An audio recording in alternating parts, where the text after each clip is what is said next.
কিছু গল্প মনের কথা। আমি পাপড়ি, সাথে আপনারা সবাই কেমন আছেন? আজ শনিবার, ভোর এখন 6টা বাজে। আজ বেশ তাড়াতাড়ি একটু ঘুম থেকে উঠে পড়েছি। হ্যাঁ, যদিও তার কিছু কারণ আছে। ভোর ভোর উঠে চা জল খাবার খেয়ে স্নান টান সেরে দুটো বাচ্চাকে নিয়ে আজ আমরা দুই বোন যাবো আমাদের বড় পিসির বাড়ি। সিঙ্গাপুরে থাকার দরুন এমনিতেই আমি বছরে একবার বাড়ি আসি। আর আমার দিদির মেয়েটা বড় হয়ে স্কুল টুল শুরু হওয়ার পর এখন কি হয়, ও ওই বছরে হয়তো একবার, খুব জোর দুবার আসতে পারে। তাই এইবারে যখন দুই বোন একসাথে রয়েছি, তাই ভাবলাম চল একবার ঘুরে আসি। অনেক দিন থেকে অনেকবার বড় পিসি ডেকেছে, কিন্তু তাদের বাড়িতে আর যাওয়া হয়নি। ওয়েদারটাও আজকে দারুণ সুন্দর, খুব হাওয়া দিচ্ছে। প্রথমে এসে যখন আপনাদের সাথে শেয়ার করেছিলাম, তখন আরেকটা গাছে কলা ছিল। সেই কলাটা থেকে থোড় খেয়ে আবার এখন নতুন একটা কলার মোচা পড়েছে। এইটা আবার খুলবে, তবে এইটা আমি আর খেতে পারবো না, তার আগেই আমাকে রওনা দিতে হবে। চলুন আর দেরি করবো না, স্নান ধান করে রেডি হয়ে যাই। দেখা হচ্ছে বড় পিসির বাড়িতে। বেলা এখন প্রায় 11:30 পৌনে 12টার মতন বাজে। সবকিছু রেডি করে আমাদের বেরোতে বেশ একটু দেরি হয়ে গেল। পৌঁছে গেছি আমরা বড় পিসির বাড়ি। আর বাড়ির এরিয়াটা দেখেই বুঝতে পারছেন যে চারিদিকে গাছপালায় একেবারে ঠাসা, কিন্তু রাস্তায় এত রোদ গরম যে এসে আগে এক গ্লাস জল খেয়ে তারপরে আপনাদেরকে সবকিছু ঘুরিয়ে ঘুরিয়ে দেখাবো। চলুন বড় পিসির সাথে আমি পরিচয় করিয়ে দিই। ইনি হলেন আমার বড় পিসি। এখন কষা মাংস রান্না চলছে কাঠের জালে, আবার লোহার কড়াই। কাঠের আগুনে আবার লোহার কড়াই যে কোনো রান্নাই খুব ভালো হয়, সেখানে যদি আবার মাংস হয় তাহলে তো তার কথাই নেই। আর আমাদের জন্য এটা ভীষণ স্পেশাল। আমাদের শহরাঞ্চলের এরিয়ায় তো আর এইভাবে এতটা রান্না হয় না। লোহার কড়াইও খুব কমই ব্যবহার হয়, এখন তো ননস্টিকের চলন বেশি। কিন্তু বড় পিসি আমাদের জন্য স্পেশাল এটা ব্যবস্থা করবেই করবে।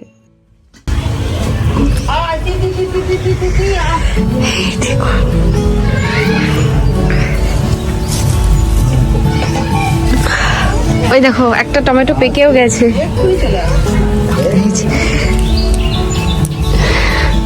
ওই দিকের গুলোও পেকেছে। এই যে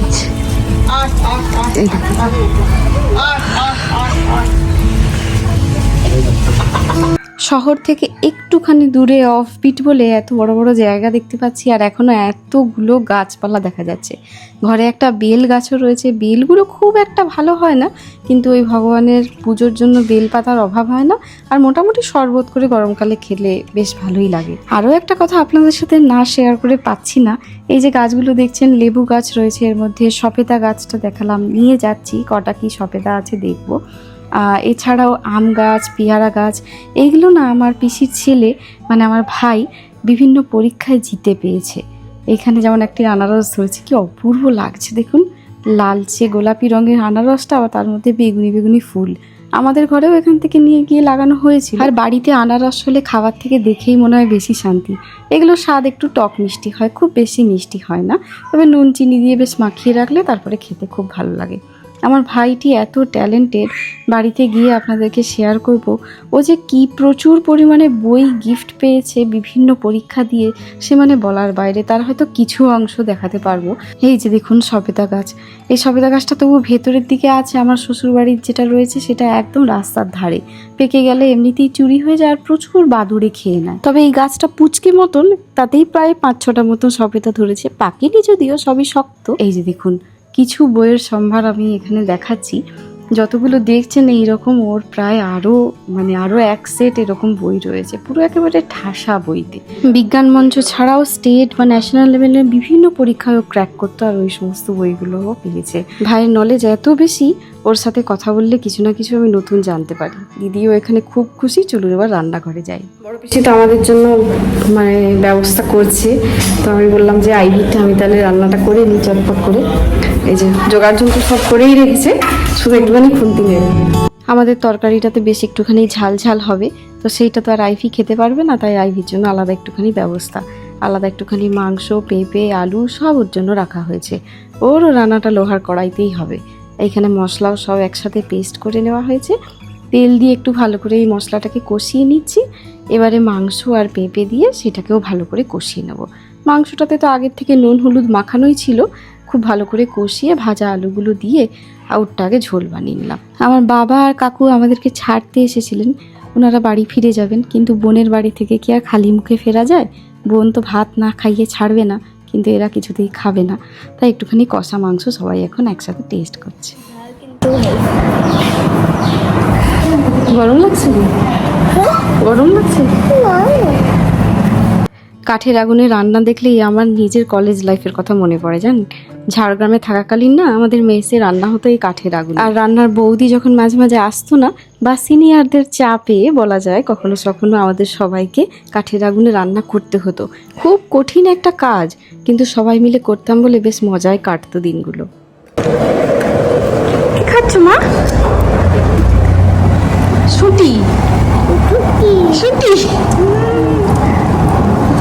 আমি একটা ট্রাই করি।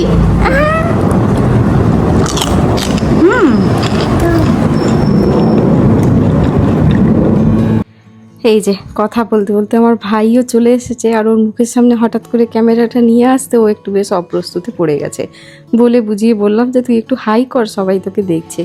ভাই ওদিকে একটুখানি আগে ফ্রেশ হয়ে নিই, তারপরে ওর সাথে বসে গল্প করব। ততক্ষণ আরেকটা দরজা দিয়ে আরেকটা বাইরের দিকে আপনাদেরকে দেখাই। এখনো পর্যন্ত এগুলো যেহেতু একটুখানি অফ বিট বলা যায়, একদম শহর নয়, শহর থেকে একটু দূরে, তাই এতগুলো গাছপালা আর এত বড় বড় জায়গা দেখাতে পাচ্ছি। এখানে এলে আমাদের নিজেদেরও ভীষণ ভালো লাগে।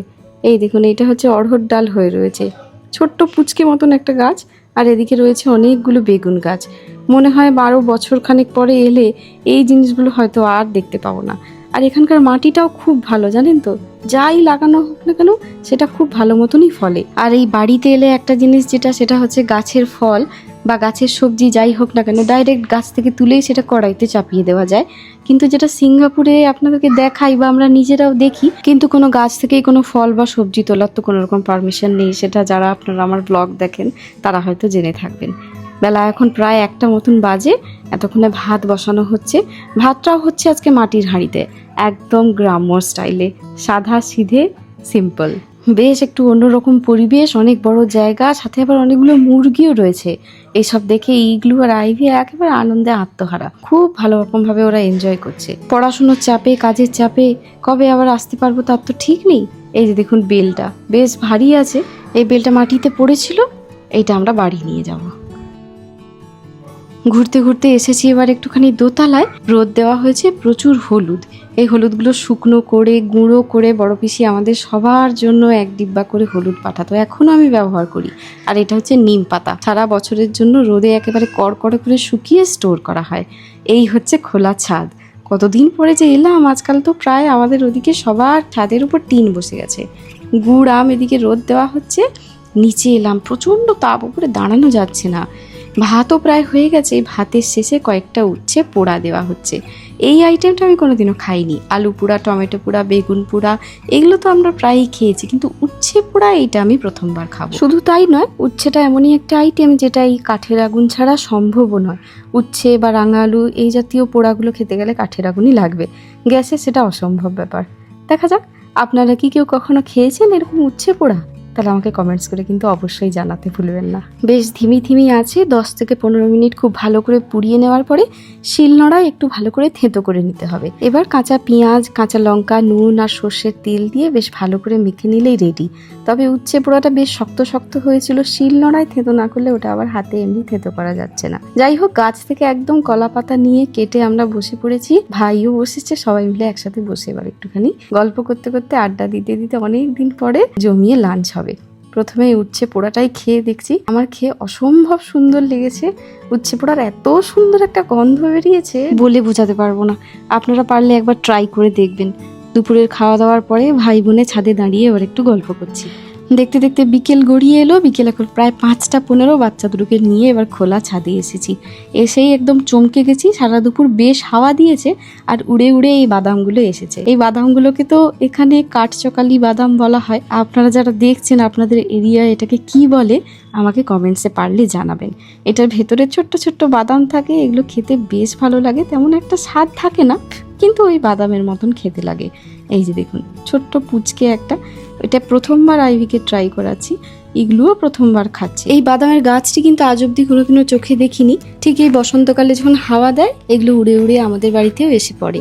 প্রথমবার এগুলো দেখে একেবারে চমকে যাচ্ছে, বলছে নিচ থেকে তুলে কি নোংরাগুলো খাচ্ছি। তারপরে যখন ভেতরের ট্রেজারটা দেখালাম তখন ওর মজা লেগে গেছে। এই দেখুন কতগুলো পড়েছে, আরও একটা পড়েছে। এগুলো ওপরের পাতাটা নোংরা হলে কি হবে, ভেতরের যে ছোট্ট বাদামটা রয়েছে সেটা তো একদম পরিষ্কার বলুন। আর যে হারে গাছপালা সব কেটে ফেলা হচ্ছে, বলা যায় না এগুলো আর কত বছর আমরা দেখতে পাবো। 5:30 মতন বাজে, সূর্য ডুবতে বসেছে। যাবো এবারে একটুখানি সামনের মাঠে বাচ্চা দুটোকে নিয়ে। খোলা মাঠ অনেক দিন পরে দেখতে পেলাম, জানেন তো, তাও আবার এত বড় মাঠে বিরাট বড় করে রাবণ পোড়া হয়। এছাড়াও বিভিন্ন পুজো, খেলাধুলা, মেলা, বলা যায় এখানেই আমার ভাইটার বড় হয়ে ওঠা। সাইকেল চালাতে শেখা, গাড়ি চালাতে, সবকিছু এই মাঠেই। তাই ইগলু আর আইভিকে নিয়েও এসেছি। এইরকম বড় মাঠ আর ফাঁকা এরকম প্রকৃতির টাচ কতদিন আমরা পাবো তা তো কেউ জানি না। ফাঁকা মাঠ পেয়ে ওরা দুজনেও ভীষণ হ্যাপি। কম সময়ের জন্য হলেও এই খোলা মাঠে একটুখানি দুজনে ছুটে বেড়াতে।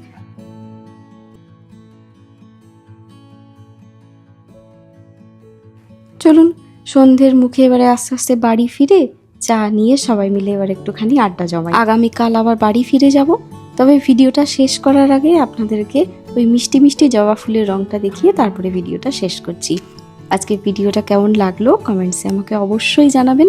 যদি ভালো লাগে একটা লাইক করবেন, শেয়ার করবেন এবং চ্যানেলে নতুন হলে সাবস্ক্রাইব করে পাশে থাকবেন। সবাই খুব ভালো থাকুন। দেখা হচ্ছে খুব তাড়াতাড়ি নতুন একটা ভিডিওতে, অন্য কোনো পথে, অন্যরকম স্বাদে। আজ আসি।